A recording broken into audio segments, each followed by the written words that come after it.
Eu quero falar sobre fé. Vamos falar sobre fé, pode ser? Vamos entender o que é fé. Porque a gente, aula passada, entendemos o que é cristianismo, não é? E a gente ia estudar Romanos 4, que é falar de Abraão. E Abraão é o pai da fé. Então a gente vai fazer uma introdução à fé hoje, amém? Vamos para João, João 14. O Evangelho de João. Todo mundo que tiver Bíblia pode pegar e abrir. João 14, 27. Alguém sabe o que está escrito em João 14, 27? É famoso o texto. Ninguém sabe? João 14, 27. Fala assim, ó. Deixo-vos a paz. É Jesus que está falando. Deixo-vos a paz. Não vos dou como o mundo a dá. Não se turbe o vosso coração. O que a gente tem que, às vezes a gente confunde, sabe o que é? É nós acharmos que aquilo que o mundo nos dá, da mesma forma Deus nos dá. Quando não acontece assim, tudo que Deus nos dá é diferente da forma que o mundo nos dá. Nós acabamos de ver isso daqui, ó. Deixo-vos a minha paz, Jesus está falando. Só que a minha paz não é como a do mundo. É isso que Jesus está falando. Por quê? Porque quando o mundo está em paz, alguém se arrisca a me dizer? O mundo está em paz quando não tem o quê? Guerra. Não é isso? Quando não há guerra, o mundo está em paz. Agora, a paz de Jesus não é como a do mundo. A paz de Jesus é em meio às guerras. Então, Jesus, ele não está falando que vai tirar a aprovação, tirar a tribulação, tirar a perseguição para você ter paz. Não, ele está falando que em meio à perseguição, em meio à aprovação, em meio à tribulação, ele ainda assim vai te dar o quê? Paz. E é isso que a gente tem que saber diferenciar. Que tudo que Deus nos dá é diferente da forma que o mundo nos dá. Por exemplo, vamos lembrar de outro exemplo, o amor. O amor do mundo. O amor do mundo é um sentimento. Porque um pai de família aí pega e fala, eu amo a minha esposa. Por quê? Porque ele tem um sentimento com a sua esposa. Eu amo os meus filhos porque ele tem um sentimento com relação aos filhos. Porém, o amor de Deus não é um sentimento. O amor de Deus é o quê? É um mandamento. Olha lá, o amor do mundo é um sentimento, e nós temos esse sentimento. Só que quando Deus fala para amar, Ele não está falando para a gente usar desse sentimento que nós temos. Ele está falando que amar é uma ordem, é uma obrigação. Então, mesmo você não tendo sentimento, você tem que o quê? Cumprir o mandamento. Deu para vocês entenderem? Tanto é que Jesus lá em Mateus vai falar, amar os amigos é fácil, mas agora eu vos digo para vocês amar quem? Os inimigos. E nós temos algum sentimento bom com relação aos inimigos? Não temos, não produzimos sentimento bom nenhum contra os inimigos, mas Deus ordena nós amarmos os...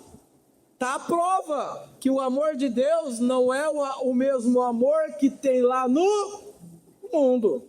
A paz de Deus não é a mesma paz do mundo. O amor de Deus não é o mesmo amor do mundo. O perdão de Deus não é o mesmo perdão que há no mundo. Porque para você perdoar lá no mundo, você não pode ter mais nenhuma mágoa, não é isso? Para você perdoar lá no mundo, você não pode ter mais nenhum sentimento ruim. E nós bem aprendemos dentro da palavra de Deus que o perdão também é um mandamento. Deus manda perdoar. E Ele mesmo fala que perdoou os nossos pecados e deles já não se lembra. Só que porventura Deus não é onisciente? Alguém sabe o que significa a palavra onisciente? Tudo sabe, de nada esquece. Então como que Deus perdoa os nossos pecados? Ele mesmo lembrando, Ele mesmo sabendo dos nossos pecados, Ele escolhe perdoar. E o perdão de Deus também é diferente do mundo. Então, quando Deus fala para amar, Ele não está falando para nós nutrir um sentimento, tem que sentir, ter um sentimento para que depois haja ação. Não, Ele fala, ame mesmo sem o sentimento. Ame, faça o bem mesmo sem estar sentindo aquele sentimento bom de fazer, mas faça. Isso é o amor de Deus. E uma coisa que a gente também confunde bastante é a questão da fé. Porque o mundo também tem o quê? A fé deles. Qual que é a fé do mundo? Alguém sabe me dizer qual é a fé do mundo? A fé do mundo é a gente fazer figas, não é? E quem nunca, quem é palmeirense aqui? Isso? E aí tá lá, Palmeira e Boca, tá, foi semifinal da Libertadores 99, não foi? A Palmeira e Boca lá é aquele pênalti e a gente vai, entra. Essa é a fé do mundo. A fé do mundo é a gente torcer muito, acreditar muito, não é isso? A fé do mundo não é essa? O homem, as pessoas lá fora têm essa fé. A fé do mundo é de nós começar a falar palavras que animam, palavras que geram. Não tem essa fé lá no mundo, não. O meu dia vai ser bom porque desde o primeiro dia eu estou falando que ele vai ser bom. Desde o meu primeiro, eu estou falando palavras positivas. A positividade, essa é a fé do mundo. E nós vemos isso lá fora. E o problema nosso, sabe qual que é? É de nós confundirmos que essa também é a fé de Deus. Porque já aprendemos há alguns minutos atrás que as coisas de Deus são diferentes das coisas do mundo. A fé de Deus não é a gente dobrar o joelho e torcer, pedir e acreditar que aquilo vai acontecer. Essa é a fé do mundo. Ah, Diego, mas isso não acontece? Até acontece, porque a nossa mente tem um poder da qual a gente não é capaz de imaginar. O mundo lá fora, acontece as coisas, acontece os milagres, acontece o que eles acreditam, aquilo que eles torcem, acreditam. Por quê? Porque a fé do homem também é capaz de fazer coisas. Mas mesmo que essa fé faça coisas, isso não quer dizer que essa é a fé de Deus. Sabe por quê? Porque diz a palavra de Deus que a fé não vem de nós. A Bíblia vai dizer que a fé é um dom de Deus. Está lá em Efésios 2. A fé é um dom de Deus. E a fé ela é dada, sabe por quem? Se nós abrirmos lá em Gálatas, nós vamos ver que o fruto do Espírito é longanimidade, é benignidade, é temperança, é mansidão e é o que também? Fé. A fé é um fruto do Espírito. Se a fé é um fruto do Espírito, quem que produz a fé em nós? É o Espírito Santo de Deus. Então é o Espírito Santo quem vai produzir, quem vai gerar a fé de Deus. E essa fé não é como a fé do mundo, de você torcer, de você acreditar. E para a gente entender o que é fé, a gente tem que ir para Abraão. Porque Abraão foi o primeiro a ser chamado. Foi Abraão que foi bendito a todas as famílias.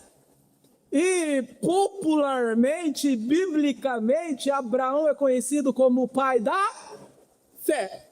Então, se nós queremos aprender sobre fé, nós devemos ir para quem? Para Abraão. Então, agora a gente vai lá para Gênesis. Vamos para Gênesis. Deixa eu ver qual é o capítulo. Gênesis 12. Vamos lá para Gênesis 12 e vamos ver o que é fé em Abraão.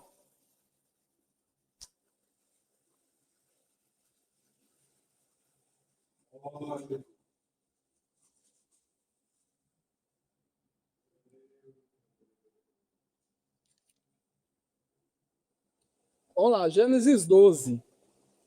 Todo mundo abriu? Ora, o Senhor disse a Abraão. Ora, o Senhor disse a Abraão: sai da tua terra, do meio da tua parentela, da casa do teu pai, para uma terra que eu vou te mostrar. Farei de ti uma grande nação, abençoar-te-ei e engrandecerei o teu nome, e tu serás uma bênção. E abençoarei os que te abençoarem, e amaldiçoarei os que te amaldiçoarem, e em ti serão benditas todas as famílias da terra. Assim, fez o que Abraão? Partiu, como o Senhor lhe tinha dito, e Ló foi com ele. Abraão era da idade de 75 anos quando saiu de Harã. É nessa passagem aqui que Abraão assume o título, recebe o título de pai da fé. E agora eu pergunto para vocês aqui, aonde Abraão torceu para que acontecesse o que fora dito que aconteceu? A gente está vendo aqui a fé do mundo? A gente consegue enxergar a fé do mundo dentro desse texto? Não, só que o escritor aos Hebreus vai falar que Abraão recebe o título de pai da fé por causa disso, porque ele obedeceu. Ele obedeceu porque ele ouviu. E a fé de Deus é ouvir ele. Olha lá, e ora, o Senhor disse a Abraão. Abraão ouviu Deus e cumpriu o que Deus tinha dito. Creu no que Deus tinha dito, saiu do meio da sua família, saiu do meio da sua terra e saiu peregrinando rumo a um lugar que Deus falaria para ele onde era. A fé bíblica é ouvir a Deus. Tanto é que se nós irmos lá para Romanos, a gente vai encontrar um versículo que vai falar assim: e a fé vem pelo... nós lemos isso lá em Romanos, e a fé vem pelo ouvir. A fé bíblica, a fé de Deus está no ouvir. Quando ouvimos Deus, é gerado em nós aquilo que não existe. A fé é o firme fundamento das coisas que não se veem, mas que se espera. Por que se espera? Porque ouvimos, fora nos dito, e por isso que esperamos. E tanto é que se nós continuarmos lendo aqui, no capítulo 17, nós vamos ver que Deus promete um filho para Abraão. Não promete? E aí, o que aconteceu? O que aconteceu com Sara? Ela riu, lembra? Ela riu. E se ela riu mediante a promessa, isso quer dizer que ela não acreditou. E acreditar é a fé do mundo, não é? Ela não acreditou. Agora, se nós abrirmos em Hebreus 11, nós vamos ver Sara na galeria da fé. E vai dizer, pela fé Sara, ouvindo, creu e teve Isaac. Olha lá, ela não acreditou, ela riu. Mas mesmo que ela tenha rido, ela fez o quê? Ela ouviu. E o simples fato dela ouvir, gerou fé na vida dela. Quem nunca leu Jesus falando? Porventura, quando vier o filho do homem, porventura achará o quê? Fé na terra. Já ouviram esse versículo? Jesus fala assim: porventura, quando o filho do homem vier, achará ele fé na terra? E o que nós mais vemos no dia de hoje é a fé, não é? Que nós estamos entendendo aí por fora, não é? A questão de acreditar, a questão de confiar, a questão de torcer. Nós vemos isso em todo mundo, mas a Bíblia nos diz que quando Jesus voltasse, não acharia fé na terra. Então há uma contradição aqui, se nós acharmos que a fé de Deus é a mesma fé do mundo. Agora eu pergunto para vocês, quantos do total ouvem a voz de Deus? Quantos que do total ouvem a voz de Deus? E aí, é verdade, é verídico as palavras de Jesus. Quando Jesus vier, quando o Filho do Homem vier, porventura achará ele fé na terra? Porque fé não é torcer, fé não é acreditar, fé é ouvir. E Abraão ouviu, e ele ouvindo, foi gerado nele a saída, porque a voz de Deus ela gera, a voz de Deus ela cria, e disse Deus, haja luz. Quando as trevas ouviram isso, elas não teve chance delas ficarem, não teve chance delas ainda dominarem, elas teve que dar lugar para a luz. A voz de Deus gera, a voz de Deus cria, e diz a palavra de Deus, porque o justo viverá pela fé. O justo, o cristão, viverá de ouvir a voz de Deus. E agora faz sentido o texto de Gálatas, que a fé vem do Espírito, é um fruto do Espírito. Porque a fé é ouvir a voz do Espírito Santo. Por isso que ele fora dado a nós, por isso que ele é o Consolador que vive dentro de nós, que vive dentro dos nossos corações. Por quê? Porque fé é ouvir a voz do Espírito Santo. Se a gente ir lá para Apocalipse, nós vamos ver. Quem tem ouvidos, ouça o que o Espírito diz às igrejas. Por quê? Porque ouvir o Espírito Santo é fé. Ouvir o Espírito Santo é ser gerado fé dentro dos nossos corações. E isso muda muita coisa. Porque a igreja de Deus crê que fé é a gente torcer. Crer é que a igreja de Deus acredita que fé é ficar acreditando, é ficar pensando naquilo, e isso é a fé do mundo, e às vezes até se realiza, mas se realiza porque a mente do ser humano é capaz disso, e não porque fora Deus que realizaram. A fé é ouvir a voz do Espírito Santo. E agora a gente tem que ir para Gênesis 38. A gente vai ver um texto curioso lá em Gênesis 38. Gênesis 38 vai ser importante. Vamos para lá? Todo mundo abre Gênesis 38, que agora a gente não sai mais daqui. Judá e Tamar. Essa história eu duvido que você já tenha ouvido falar dela. Porque é uma história interessante. E está na Bíblia. Gênesis 38, olha lá. E aconteceu, 38:1. E aconteceu no mesmo tempo que Judá, olha lá, estamos falando de Judá. Judá aqui é um dos irmãos de José, lembra José do Egito? São filhos de quem? De Jacó. Lembra? Jacó teve 12 filhos, não foi isso? Um deles era Judá.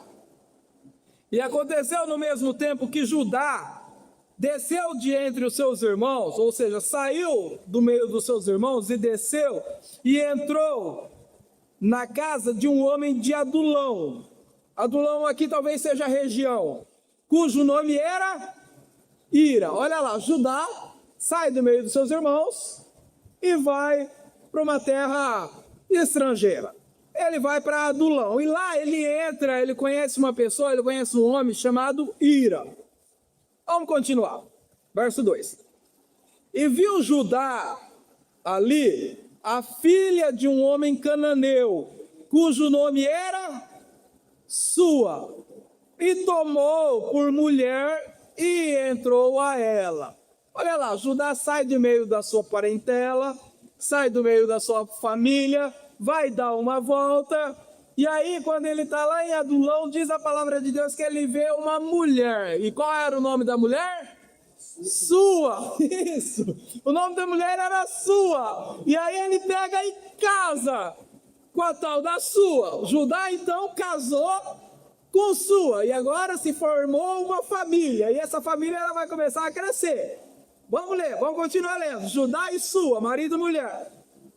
E Sua, verso 3, concebeu e deu à luz a um filho, o qual o chamou de ou Er. Então, olha lá, agora a família está em três. Judá, o pai, Sua, a mãe, e o filho mais velho, Er. Tá fácil, não tá? Vamos continuar. 4, verso 4.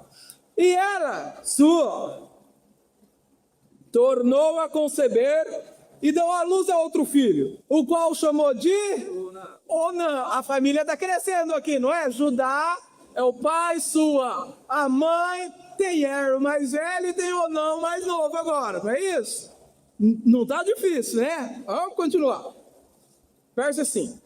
E continuou ainda, e deu à luz a mais um filho, o qual chamou de Selá. Olha lá, então Judá e Sua, um marido e mulher, eles têm 3 filhos, Onã e Selá. Os nomes é complicado, por isso que às vezes fica difícil de gravar. Mas essa é a família de Judá. Agora, Onã e Selá. Os filhos, a esposa chama Sua e o papai chama Judá. Vamos continuar. Verso 6. Judá, pois tomou uma mulher para o seu primogênito, cujo nome era Tamar. Aqui a gente tem que entender um costume judeu. O costume judeu não é o Diego que escolhe com quem ele vai casar. Quem que é que escolhe? É o pai do Diego que escolhe quem o Diego vai casar. É isso que nós estamos vendo aqui. Judá, o mais velho é o Judá pega e escolhe uma mulher para uma esposa para O nome dessa mulher é o quê? Tamar. Então Tamar e vai o quê? Se casar. Beleza? A Tamar, ela é nora. É nora isso? É nora do Judá, não é? Não tá difícil, né? Vamos continuar. Verso 7. Agora começa a ficar interessante a história. Porém, o primogênito mais velho de Judá era mau aos olhos do Senhor. Por isso o Senhor olha lá. Eu não sei o que esse tal do fez, mas complicou pro lado dele. Diz a palavra de Deus que ele fez o que era mal aos olhos do Senhor e Deus pegou e matou. Agora a gente vai entender um outro costume judeu. Sabe por quê? Porque se o mais velho morre e deixa a esposa, o filho próximo, o sucessor, tem a obrigação de tomar a esposa viúva do irmão e casar com ela. Isso é um outro costume judeu. Olha lá, 2 costumes judeus nós aprendemos então. Hein? O primeiro é que o pai que escolhe a esposa pro filho. O segundo é que se o filho primogênito morre, o próximo filho tem a obrigação de tomar a esposa do mais velho, a viúva, e casar com ela. Isso era um costume judaico. Beleza? E nós vamos ver isso aqui agora aqui. Vamos lá, verso 8. Então Judá, o pai, disse a Onã. Onã é o do meio, não é? Toma a mulher do teu irmão, casa-te com ela e suscita a descendência do teu irmão. O pai olhou para Onã e falou: filho, tu vai ter que casar agora com a Tamar, porque o teu irmão morreu e tu tem que suscitar a descendência. Vamos continuar, verso 9. Onã, porém, quando soube que esta descendência não havia de ser para com ele, por isso, aconteceu que quando entrava a mulher de seu irmão, Onã derramava o sêmen na terra para não lhe dar descendência a seu Irmão, olha o que esse Onã fazia. Onã, se Onã fizesse um filho em Tamar, o direito de toda a primogenitura não seria mais para Onã, mas seria para o filho dele. Que esse filho seria considerado agora o primogênito, que seria casado com Tamar. Para ele não perder, diz a palavra de Deus que quando ele ia ejacular na relação sexual, ele ejaculava para fora. Vamos continuar lendo. Vocês nunca leram isso aqui, né? Vamos continuar lendo. Vamos lá, verso 10. E o que Onã fazia era mal aos olhos do Senhor, pelo que também o Senhor o matou. Eu acho que veio daqui que veio aquela viúva negra. A viúva negra, não? Eu acho que veio desse texto aqui, porque a Tamar casou com ela, Deus matou. A Tamar agora casa com Onã, Deus pega e mata. Vamos continuar lendo. Verso 11. Então, disse Judá a Tamar, a sua nora. Pô, já perdi 2 filhos, vamos lá. Então disse Judá a Tamar, a sua nora. Fica-te, viúva, na casa de teu pai, até que Selá, o filho mais novo, meu filho seja grande. Porquanto disse, para que porventura não morra este também, como seus irmãos. Assim se foi Tamar e ficou na casa de seu pai. Vocês conseguiram entender a história até aqui? Olha lá, Judá casou com Sua, teve 3 filhos, Onã e Selá. Aí apareceu a tal da Tamar. A Tamar casa com o mais velho, com fazia o que era mal aos olhos do Senhor, Deus pegou e matou, deixou Tamar viúva. Judá pegou e falou, costume judaico, agora o meu filho do meio, Onã, tem que casar. Foi lá e casou com Tamar. Pois o moleque fazia o que era mal aos olhos do Senhor, Deus pegou, foi lá e matou. Tamar agora está viúva já do segundo marido. E aí o pai, Judá, olha para o pequeno, olha para Selá e fala, espera aí, Tamar, volta para casa do teu pai e fica lá. Não vou te dar meu filho agora não, vou esperar ele crescer mais. E quando ele crescer, eu te dou ele por esposo. Foi isso que aconteceu até aqui. Vamos continuar. Verso 12. Passando-se, pois, muitos dias, morreu a filha de Sua. Isso quer dizer que não foi só os 3 filhos. Daqui os 3 filhos homens, mas Judá teve mais filhas. E aí morreu uma dessas filhas. Passando-se, pois, muitos dias, morreu a filha de Sua, mulher de Judá, o qual, depois de consolado, subiu aos tosqueadores das suas ovelhas em Tina. Ele e Ira, lembra? O amigo, o adulamita lá do começo. Ou seja, aconteceu uma cena aqui, aconteceu uma tragédia aqui. Judá tinha mais filhas, e aí ele perde uma dessas filhas. Diz a palavra de Deus, então, que ele é consolado, e depois que passa o momento de luto, ele vai voltar para o trabalho. Ele tem ovelhas, e aí ele vai tosquear essas ovelhas. Foi isso que nós acabamos de ler aqui. Vamos continuar para vocês verem. Verso 13. E deram aviso a Tamar, avisaram Tamar, a viúva que está na casa do pai dela agora. E deram aviso a Tamar dizendo, eis que o teu sogro está subindo para Tina, para tosquear as ovelhas dele. Avisaram a pobre viúva que o sogrão ia passar perto da onde ela estava. E aí, verso 14. Então, Tamar tirou de sobre si os vestidos das suas viuvez e cobriu-se com um véu.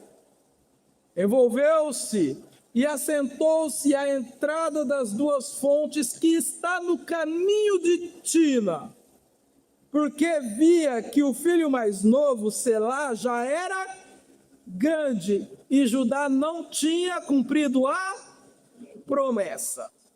Então, olha essa Tamar, a viúva negra. A Tamar, ela fica sabendo que o sogrão vai passar pelo caminho perto de onde ela está. E aí, ela já percebe que o Selá, o filho mais novo, já cresceu, já é grande, e o sogro não cumpriu a promessa de dá-lo como esposo para ela. Então diz a palavra de Deus que ela tira os vestidos da sua viuvez, ela se envolve em lençóis, coloca um véu e vai para um lugar onde o sogrão vai passar, para o sogrão ver ela. Só que aqui ela está de véu, e ela não está vestida como viúva. Vamos continuar, Léo. Verso 15. E vendo-a Judá, teve-a por uma prostituta, porque ela tinha coberto o seu rosto. E agora complica. Agora, mulher, porque o sogrão está passando, olha para uma mulher e acha que essa mulher é o quê? É uma prostituta, mas na verdade essa mulher é quem? É a sua nora. Vamos continuar lendo. 16. E Judá se dirige a ela no caminho e diz: vem, peço-te, deixa-me entrar ou deixa-me relacionar contigo. Porquanto ele não sabia que era sua nora. E ela disse: quanto tu vai me pagar pelo encontro? Olha o nível que chegou isso daqui. O sogro tinha prometido mais novo para a nora. O sogro não tinha cumprido a promessa. A nora ficou sabendo que o sogro ia passar pelo caminho. A nora se veste de prostituta e vai e fica no caminho que o sogro vai passar. O sogro olha, vê, acha que é uma prostituta e pergunta: eu quero me relacionar contigo. E ela fala: quanto tu vai me pagar? Olha só o que nós estamos vendo. Olha o problema. Você acha que aquele programa da Record é Casos de Família? Casos de Família é isso daqui, ó. Vamos lá, vamos continuar. Verso 17. E ele disse: eu te enviarei um cabrito. O pagamento. Ficou acordado. O pagamento pelo sexo, o pagamento pelo relacionamento sexual era o quê? Um cabrito. Ele falou: eu estou indo lá tosquear minhas ovelhas, eu vou te pagar um cabrito que eu tenho lá, pode ser? E aí ela disse: dei-me penhor até que tu cumpra a promessa, porque ele não tinha cumprido uma promessa anterior. Ela já sabia que ele era meio, não podia de palavra, escaloteiro. Aí ela pegou e falou: beleza, eu vou me deitar contigo em troca do cabrito, mas eu quero um penhor, eu quero uma garantia de que você vai cumprir a promessa. E verso 18. Então ele disse: que penhor eu posso te dar? E ela disse: eu quero o teu selo, eu quero o teu lenço e eu quero o teu cajado. E ele a deu e entrou a ela. E ela concebeu dele. E alguém sabe me dizer o que significa a palavra conceber? Isso. Deu à luz. Ela engravidou dele. Olha o rolo que se meteu essa família. A nora engravidou do sogro. Porque o sogro achava que era uma prostituta. E o sogro prometeu um cabrito. E como penhor, como garantia de pagamento da promessa, o sogro deixou o selo, deixou o cajado e deixou o lenço. As coisas que estavam com ele. Verso 19. E ela se levantou e se foi e tirou de sobre si o seu véu e os vestidos e vestiu com a roupa da viuvez novamente. Judá, agora ele cumpre a promessa, tá vendo? Judá enviou o cabrito por mão do seu amigo Adulamita para tomar o penhor, para tomar o que tinha ficado com a moça. Porém, Judá não a achou. E perguntou aos homens daquele lugar, dizendo: onde está a prostituta que estava no caminho junto das duas fontes? E os homens disseram: aqui não teve prostituta nenhuma. E tornou então o amigo a Judá e disse: eu não achei. Também disseram os homens daquele lugar que não tinha prostituta lá. Então disse Judá: deixa como está, deixa ela ficar com o penhor, para que porventura não caiamos em desprezo. Olha aqui, eu fiz as escondidas isso, Judá está falando. Para que não caia escândalo, para que. Então deixa ela ficar com o penhor. Eis que eu enviei o cabrito, mas tu não achou ela. Verso 24. E aconteceu que quase 3 meses depois avisaram Judá, dizendo: Tamar, tua nora, adulterou, porque ela está grávida do adultério. E aí Judá disse: tirai-a para fora, trazei-a para cá, porque nós vamos fazer o que com ela? Nós vamos queimá-la, porque ela estava prometida para o meu filho, e agora ela é uma adúltera, está grávida do adultério. Olha o Judá condenando aqui, olha o Judá descarregando em cima dela. E verso 25, e tirando-a fora, ela mandou dizer ao seu sogro: do homem de quem são essas coisas é que eu engravidei. E ela disse mais: reconhece, peço-te, de quem é este selo? De quem é este lenço? De quem é este cajado? Então reconheceu-os Judá, disse: mais justa é ela do que eu, porquanto não a tenho dado a ser meu filho como eu prometi. E Judá nunca mais se deitou com ela. Você viu que história mirabolante que nós encontramos dentro das Sagradas Escrituras? E Diego, por que a gente estudou isso hoje? A gente estudou isso porque Jesus Cristo, em Mateus 19, vai nos dizer que sempre que nós quisermos abordar algum tema, a gente tem que ir para a lei do princípio. Sabe o que é a lei do princípio? É a lei da primeira menção. A primeira vez que foi dito, a primeira vez que foi escrito, vai desvendar para nós qualquer dúvida que nós temos. Isso aconteceu uma vez. Eu pastoreava uma igreja lá no meio da Mata Atlântica, numa vilazinha lá, que eu e a esposa fomos fazer missão para lá.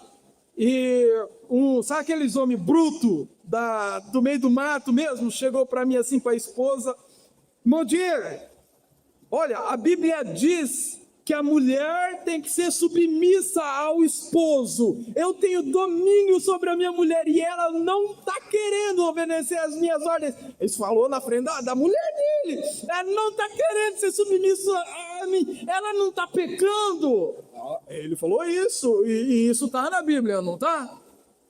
E aí eu peguei e falei, guiado pelo Espírito Santo de Deus, eu falei para o irmão, irmão,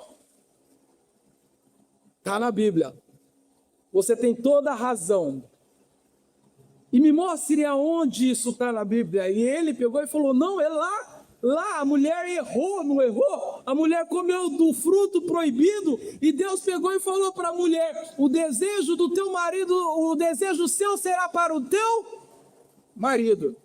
E eu peguei e falei para ele: pois bem, tu está certinho. Isso foi uma ordenança que Deus deu como punição para a mulher. Mas eu vou te fazer uma pergunta. E antes disso?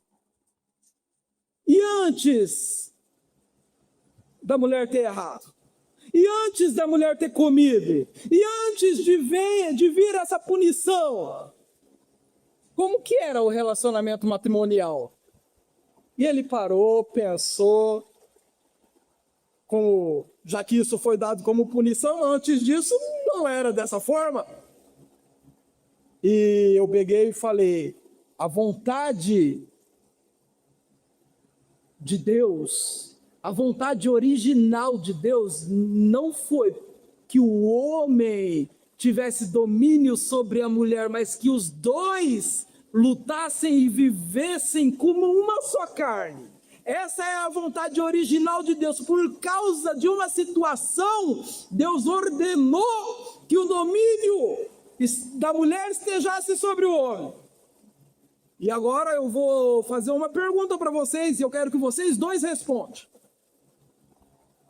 Vocês podem viver a vontade perfeita, boa e agradável de Deus? Se vocês podem, vivam. Se vocês não podem, então se apeguem à punição e ao mandamento posterior. E vocês viram como a lei do princípio, a lei da primeira menção resolveu a situação? E aqui é a primeira vez que a palavra penhor é mencionada na Bíblia. E o que significa a palavra penhor? Alguém sabe me dizer? Penhor é a garantia do pagamento da promessa. Se a gente quer um dinheiro emprestado e a gente vai no banco, a gente pode dar os anéis, os brincos como penhor de que nós vamos pagar. Não é isso? O penhor é a garantia da promessa que foi feita. E Jesus Cristo, quando ele tinha ressuscitado, ele olhou para os seus discípulos e disse assim: eu vou ao Pai, eu vou subir para o meu Pai, só que eu faço uma promessa para vocês. A promessa que eu faço é que da mesma forma que vocês estão vendo eu subir, eu vou voltar. E eu vou voltar para buscar cada um de vocês. Não foi essa a promessa? E aí ele falou, e como garantia dessa promessa, eu entrego a vocês o penhor. Que penhor que é esse? O Espírito Santo da promessa. Fé é fruto do Espírito Santo de Deus.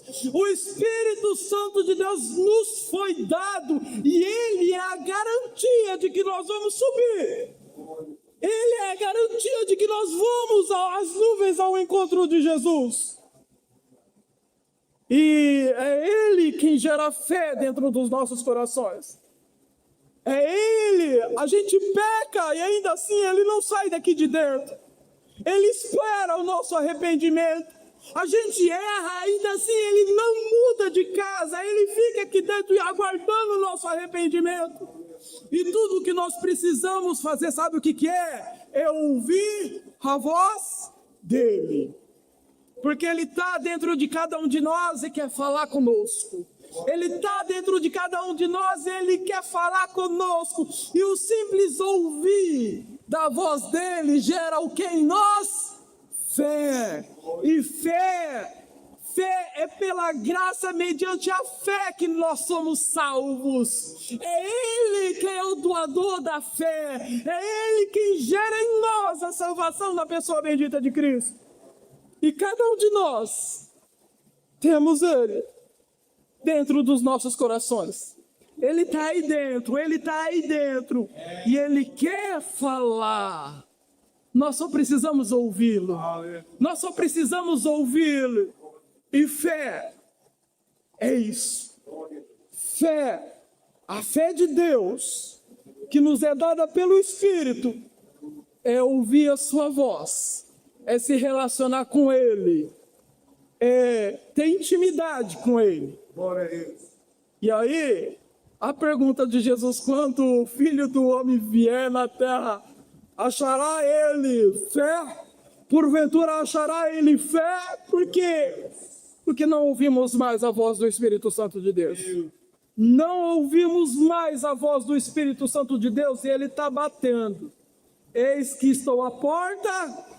Se tu abrir, eu vou entrar, vou sentar à mesa, vou ceiar contigo e tu vai ceiar comigo. Quem tem ouvidos, ouça o que o Espírito diz à igreja.